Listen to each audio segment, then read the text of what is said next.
مجھے جگہ نہیں ملتی، تو ایسا شخص کس طرح سے دنیا کو متاثر کر سکتا ہے؟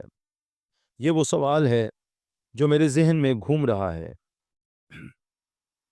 کہ ان کے پاس ایسی کون سی طاقت تھی کہ لوگ آج تک ان کو نہیں بھولے اور ان کو ہمیشہ یاد رکھتے ہیں۔ کوئی نہ کوئی تو ایسی بات ہوگی، طاقت ان کے پاس تھی کہ نہیں؟ کوئی سیاسی نظریات پیش نہیں کیے، اگر سیاست کے بارے میں ان کا کوئی بیان ہے تو صرف اتنا سا ہے، جو کیسر کا ہے کیسر کو دے دو، اور جو خدا کا ہے خدا کو دے دو۔ سوشل اسٹڈیز میں کوئی کنٹریبیوشن دکھائی نہیں دیتا، فلسفہ میں کوئی کنٹریبیوشن دکھائی نہیں دیتا۔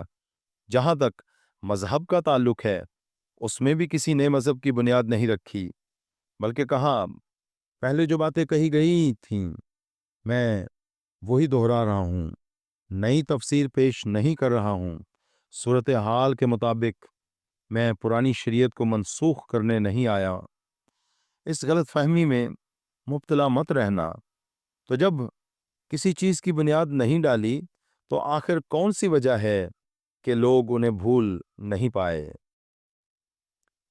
تاریخ مذاہب کا مشترکہ عمل، جانوروں یا انسانوں کی قربانی۔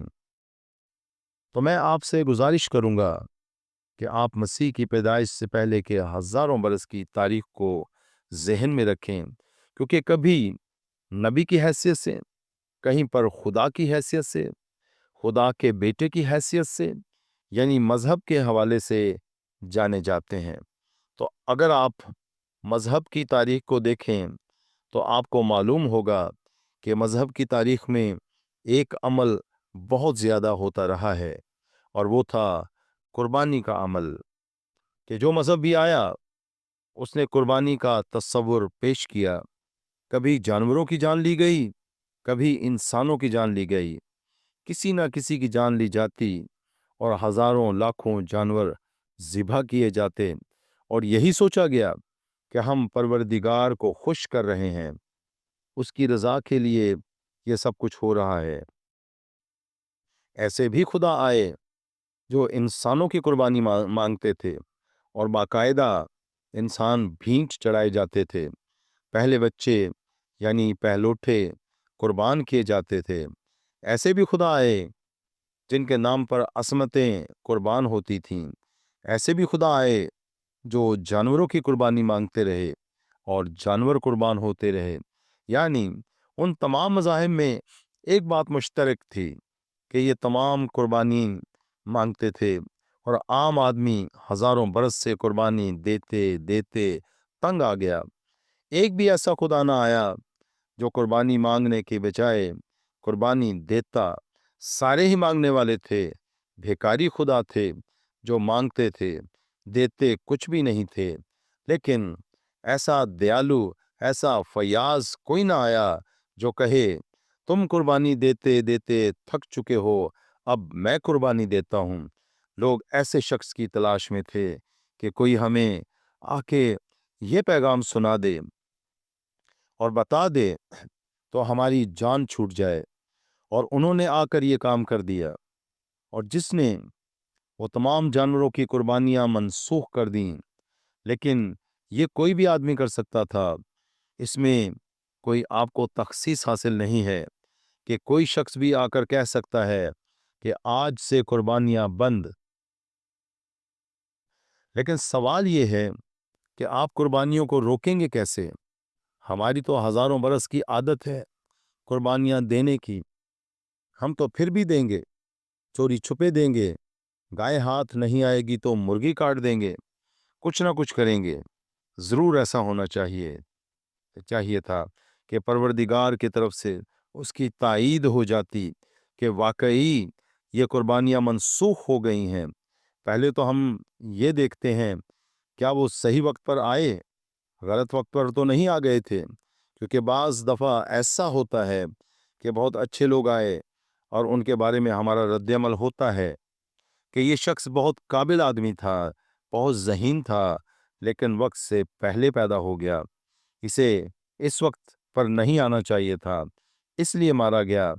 کہیں ایسا تو نہیں ہوا اگر آپ مذاہب کی کتابوں پر نظر دوڑائیں تو سب سے پہلے جو مسئلہ میرے ذہن میں آتا ہے لسانیات کا طالب علم ہونے کی حیثیت سے، وہ زبان کے اعتبار سے آتا ہے کہ اس کا رسم الخط کیسا ہے، کیونکہ کچھ رسم الخط ایسے ہیں جو ناقص ہیں، لکھے ہوئے کو آپ نہیں پڑھ سکتے، جب تک آپ کو گرامر نہیں آتی تب تک آپ صحیح تلفظ ادا نہیں کر سکتے۔ یہ اصول عبرانی زبان میں تھا، عربی میں بھی ہے، اردو میں بھی ہے اور فارسی میں بھی ہے، کیونکہ ہمارے ہاں کی زبانوں میں یہ خرابی ہے کہ جو کچھ لکھا ہوتا ہے ووول سائن اس میں نہیں ہوتے، اس لیے جب تک آپ زبان جانتے نہیں ہیں آپ صحیح طور پر پڑھ نہیں سکتے ہیں۔ پہلے آپ کو جملے کے معنی معلوم ہونے چاہیے، تبھی آپ پڑھیں گے کہ جوان لکھا ہے یا جوئن لکھا ہے یا جوان لکھا ہے۔ اگر آپ زبان نہیں جانتے تو آپ پڑھ نہیں پاتے، تلفظ کی غلطی رہے گی اور سمجھنے کی غلطی کے امکانات رہیں گے، کیونکہ عبرانی میں بھی شروع میں اعراب نہیں لگائے جاتے تھے، تو لہٰذا اس میں بھی یہ نقص موجود تھا۔ اگر اردو کو پڑھنا شروع کر دیں اور آپ کو اردو نہیں آتی اور آپ پڑھنا شروع کر دیں، آپ بہت ساری غلطیاں کریں گے، آپ کی سمجھ میں نہیں آئے گا یہ علم لکھا ہے یا علم لکھا ہے، جب تک کہ آپ کو زبان نہیں آتی۔ لیکن کم از کم دو زبانیں ایسی ہیں جن سے ہم واقف ہیں کہ جس میں غلط پڑھنے کے امکانات نہیں رہتے، ایک سنسکرت اور دوسری یونانی۔ ان دونوں میں ووول سائن اس لفظ کا حصہ ہیں۔ سنسکرت میں آپ ماترا لگا دیتے ہیں، لیکن وہ اگر کوئی لگانا بھول گیا تب بھی اکٹھا ہو جائے گا۔ یونانی زبان میں آپ بغیر ووول کے لفظ لکھ ہی نہیں سکتے۔ اگر آپ کو انار کے لکھنا ہے تو لکھیں گے، آپ پورے کا پورا اس میں بعد میں کچھ بڑھایا نہیں جاتا، نہ آپ کچھ نکال سکتے ہیں، نکالے تو کوئی پڑھ نہیں سکتا۔ جب تک عبرانی کا دور دورہ رہا، ایرامی کا دور دورہ رہا، اور ایک زمانے میں ایرامی ایران کی سرکاری زبان ہوتی تھی، فارسی نہیں تھی، ایرامی تھی۔ ہمارے اس علاقے میں ایرامی بولی جاتی تھی اور سرکاری زبان تھی شروع کے زمانے میں، جبکہ یہاں پر ایران کا دور دورہ تھا، پرشین امپائر ہوا کرتی تھی، تو اس ایرامی میں بھی وہی نقص تھا۔ فارسی آئی تو اس میں بھی وہی نقص تھا۔ دنیا میں زبانیں پھیلتی چلی گئیں اور کچھ زبانوں نے زیادہ ترقی کی، کچھ نے کم۔ عبرانی کے ساتھ ایسا ہوا کہ ایک دور آیا کہ لوگوں نے بولنا بند کر دی، پھر یہ ہوا کہ تراجم کی ضرورت پیش آئی، اور جہاں پہ بھی یہ لوگ گئے اپنی طرف سے پوری کوشش کی کہ وہ زبان مسلط کریں۔ حسن اتفاق یہ ہوا کہ زبان مسلط ہو نہیں پائی۔ اتنی بڑی رومن امپائر تھی، لیکن وہ کسی جگہ لاطینی زبردستی نہیں مسلط کر سکے۔